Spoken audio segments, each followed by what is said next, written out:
Hi hello నమస్తే. నేను మీ కట్టా కార్తీ.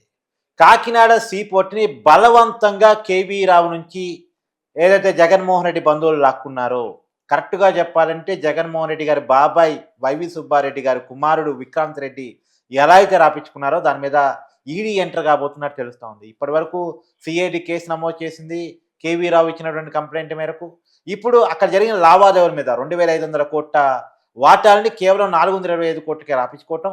ఆ 425 కోట్లు కూడా ఎక్కడివి, ఎట్నుంచి వచ్చాయి, ఆ విషయాల మీద ఈడీ ఇప్పటికే ఈడీకి కంప్లెయింట్ అందినట్టు, దాని మీద ఈడీ ఆల్రెడీ నోటీసులు జారీ అయినట్టు కూడా తెలుస్తూ ఉంది. ఒకవేళ నోటీసులు జారీ అయితే ఈ కేసులో ప్రధానంగా నిందితుడిగా ఉన్నటువంటి విజయసాయిరెడ్డికి కానీ, లేదు వైవి సుబ్బారెడ్డి కుమారుడికి కానీ, శరత్ చంద్రారెడ్డి విజయసాయిరెడ్డి అల్లుడికి కానీ, అల్లుడి బ్రదరు ఆయనకి కానీ, మరియు ఈ కేసులో ప్రధానంగా ఉన్నటువంటి జగన్మోహన్ రెడ్డి కానీ ఇబ్బందిగా మారే అవకాశం ఉందా? ఇప్పటికే అనేక ఈడీ కేసులు జగన్మోహన్ రెడ్డి మీద గతంలో ఉన్నాయి. ఇప్పుడు కొత్తగా మరో ఈడీ కేసు జగన్ మేడకు చుట్టుకోబోతుందా? దీని మీద మరింత విశ్లేషణ తీసుకునే ప్రయత్నం చేద్దాం. మనతో ఉన్నారు కొత్త రవీంద్రబాబు గారు. సార్ నమస్కారం. నమస్తే కార్తీక్. సార్, కొత్తగా కాకినాడ పోర్టు విషయంలోకి ఈడీ దూరబోతున్నట్టు అర్థమవుతా ఉంది. ఈడీ గనక ఎంట్రీ అయితే ఎలా ఉంటుంది పరిస్థితి? KSPL Kakinada seaport private limited అనేది కేవీ రావు గారి నేతృత్వంలో ఉండేది. అవును. అయితే దురదృష్టవశాత్తు గతంలో పరిపాలించిన జగన్ రెడ్డి గారి అరాచకాలకి, అకృత్యాలకి, ధన దాహానికి బలైన వ్యక్తుల్లో కేవీ రావు గారు ఒకరని చెప్పి ఆ గవర్నమెంట్ పడిపోయినాక ఈ కూటమి గవర్నమెంట్ వచ్చిన తర్వాత ఆయన ఇచ్చిన కంప్లైంట్లో విషయాలను మనం పరిశీలించినప్పుడు మనకు అర్థమవుతా ఉంది తేట తెల్లంగా. ఇందులో ఇప్పటివరకు మీరు ప్రస్తావించింది వైవి సుబ్బారెడ్డి కొడుకు పేరు, లేకపోతే ఇంకొక సజ్జల వాళ్ళ పిల్లల పేర్లు ఎవరో చెప్తున్నారు. రెడ్డి, తర్వాత విజయసాయిరెడ్డి, శరత్ చంద్రారెడ్డి. లేదు, మీరు అంతవరకే చెప్తున్నారు.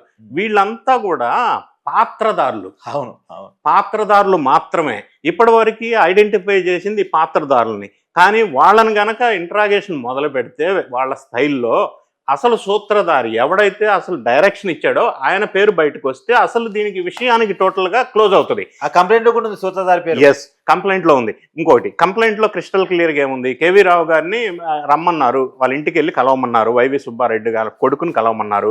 కలిసినప్పుడు ఆయన నానా రకాల ప్రయత్నాలు చేశాడు. మెడ మీద కత్తి పెట్టి బెదిరించి అన్ని రకాల ప్రయత్నాలు చేసి ఫోర్స్ఫుల్ గా 2,600 కోట్లకు సంబంధించిన ఆస్తిని 420 కోట్లు ఏదో మమ అనిపించేసి ఇచ్చేసి భయభ్రాంతులకు గురి చేసి గుంజుకున్నారు. దీంతో పాటుగా దీని పక్కనే SEZ ఉంది. ఆ SEZను కూడా దీంతో పాటుగా తీసేసుకున్నారు. ఇది గతంలో జగన్ రెడ్డి గారు పరిపాలించిన 5 సంవత్సరాల కాలంలో అందరి దగ్గర భూములు, డబ్బులు, ప్రాణాలు ఎట్లయితే గుంజుకున్నారో దీన్ని కూడా అదే స్టైల్లో తీసుకున్నారు. అయితే కేవీ రావు గారు ఇచ్చిన కంప్లైంట్లో క్లియర్గా ఉంది. ఈ వైవి సుబ్బారెడ్డి వాళ్ళ కొడుకు అప్పట్లో ఉన్న జగన్ రెడ్డి గారి దగ్గరికి తీసుకెళ్లారు. ఈయన్ని తీసుకెళ్ళినప్పుడు ఆ జగన్ రెడ్డి గారు ఏమన్నారు, ఇది కంప్లైంట్లో రిటర్న్గా ఉంది. ఆయన ఏమన్నారు, అతను చెప్పింది చేయండి, తప్పదు, చేయాల్సిందే చెప్పినట్టు నడుచుకో అన్నాడు. సో ఈయన డైరెక్ట్ గా ఆ కంప్లైంట్ లో మెన్షన్ చేశాడు. సో ఇప్పుడు మీరు ప్రస్తావించిన ఈ పాత్రదారులను కనుక తీసుకొని ఇంట్రాగేషన్ మొదలు పెడితే ఇప్పుడు ఈడీ కూడా ఇన్వాల్వ్ అవుతుంది. ఎందుకంటే పెద్ద అమౌంట్, పెద్ద లావాదేవీలు, పెద్ద సబ్జెక్ట్ కాబట్టి ఇందులో కోట్లాది రూపాయల లావాదేవీలు జరిగినాయి, చేతులు మారాయి. అవన్నీ కూడా ఎక్కడి నుంచి వచ్చినాయి, దాన్ని ఇచ్చింది ఎవరు, దాన్ని ఇవ్వమని చెప్పింది ఎవడు, అసలు స్కెచ్ చేసింది ఎవడు, డిజైన్ చేసింది ఎవడు, అప్పట్లో జగన్ రెడ్డి గారు అని చెప్పి ప్రస్తావించాడు. ఇవన్నీ కూడా ఈ ఈడీ కనుక ఎంటర్ అయితే పెద్ద అమౌంట్తో కూడుకున్న పని, అసలు విషయాలు వీళ్ళందరిని ఇంట్రాగేట్ చేయటం వల్ల అప్పట్లో ఉన్న ముఖ్యమంత్రి గారు జగన్ రెడ్డి గారికి మళ్ళీ ఇప్పటి వరకు ఉన్న 11+9 CBI ఈడీ కేసులతో పాటు ఇది కూడా ఒక కేసు యాడ్ అయింది. కాబట్టి ఇవన్నీ కూడా ఒక్కసారి ఈ కేసులో ప్రత్యేకంగా మరీ ముఖ్యంగా ఈడీ కూడా ఇన్వాల్వ్ అయితే, ఇంతకుముందంటే సెంట్రల్ గవర్నమెంట్ అండదండలతోటి కొంత పవర్లో ఉన్నాడు కాబట్టి ప్రొటెక్ట్ చేసుకొని 11 సంవత్సరాలు హానీమూన్ బెయిల్ జీవితం నడిపారు. కానీ ఇప్పుడు పరిస్థితులు మారిపోయినాయి. ఒకటి, రెండోది పవన్ కళ్యాణ్ గారు కేంద్ర స్థాయిలో పెద్ద ఎత్తున బీజేపీకి దగ్గరైన సందర్భం ఒకటి కనిపిస్తూ ఉంది. కాబట్టి ఇందులో ఒకవేళ ఈడీ కనుక ఇన్వాల్వ్ అయితే ఈ పంచాంగం అంతా, పంచాయతీ అంతా బయట పెట్టి ఇన్వెస్టిగేషన్ కనుక చేస్తే ఇది సూత్రధారి, డిజైను, స్క్రిప్ట్, డైరెక్షన్ ఎవరైతే ఉన్నారో జగన్ రెడ్డి గారు, ఆయనకి దగ్గర పడితే జైలుకి వెళ్ళే టైం దగ్గరకు వచ్చిందనేది మనకు స్పష్టంగా కనిపిస్తుంది. ఎందుకంటే కంప్లైంట్లో చాలా డీటెయిల్డ్ 23 పేజీల కంప్లైంట్ డీటెయిల్డ్గా ఇచ్చారు ఆయన. ఒకటి, రెండోది ఎన్డీఏ గవర్నమెంట్ కూడా ఇటువంటి అవకతవకల్ని వరుసపెట్టి తీస్తూ ఉంది. ఈ తీస్తూ ఉన్న క్రమంలో ఎన్ని పోలీస్ స్టేషన్లు అయినా సరిపోవట్లేదు, ఎన్ని కోర్టులు సరిపోవట్లేదు. ఎందుకంటే డైలీ తీస్తూనే ఉన్నారు. దీని అన్నిటికీ ఒక వ్యవస్థ కావాల్సిన అవసరం ఏర్పడుతుందో అని ఒక డౌట్ వస్తూ ఉంది.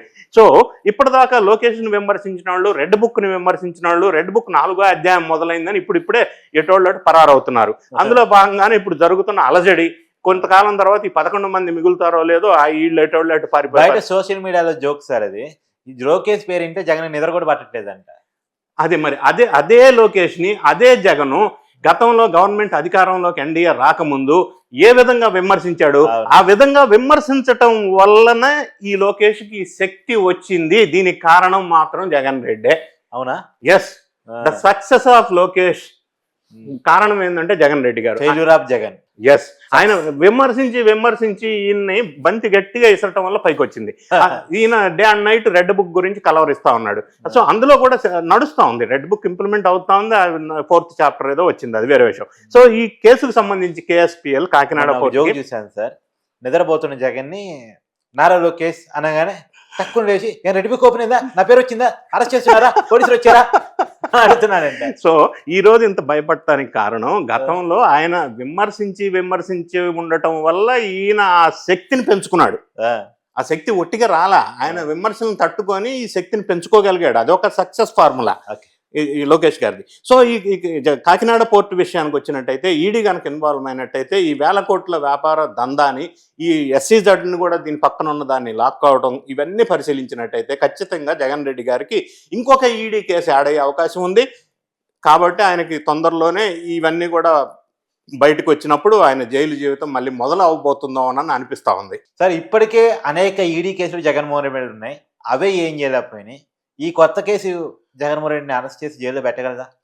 ఇది సామాన్యుడు చాలా మంది కొంతమంది కార్యకర్తల్లో ఉన్న అభిప్రాయం. ఇప్పుడు మనం దీన్ని కూడా విశ్లేషణ చేయాలి. ఎందుకంటే 21 కేసులు ఉన్నాయి సిబిఐ ఈడీ కలిపితే. ఎస్, 11 CBI ఉన్నాయి, ఇవి ఒక 9 ఉన్నాయి. అయితే ఇప్పుడు మనం విశ్లేషణ చేసుకుంటే రాజకీయాలు ఎప్పుడూ ఒకలాగే ఉండవు. మారుతున్న రాజకీయ పరిస్థితుల నేపథ్యంలో కొన్ని సిచ్యువేషన్లు మారుతూ ఉంటాయి. ఇప్పుడు ఫర్ ఎగ్జాంపుల్ గతంలో ఈయన పవర్లో ఉన్నాడు ఒకటి, అక్కడలో బీజేపీ వాళ్ళ అండదండలు ఉన్నాయి కాబట్టి నా కేసుల నుంచి ప్రొటెక్ట్ చేశారు, ఇంతకాలం బెయిల్ వచ్చింది. ఇప్పుడు రాజకీయ పరిణామాలు, ఈక్వేషన్స్ మారిపోయి పవన్ కళ్యాణ్ గారు పెద్ద ఎత్తున బీజేపీకి సెంటర్లో దగ్గరయ్యారు ఒకటి.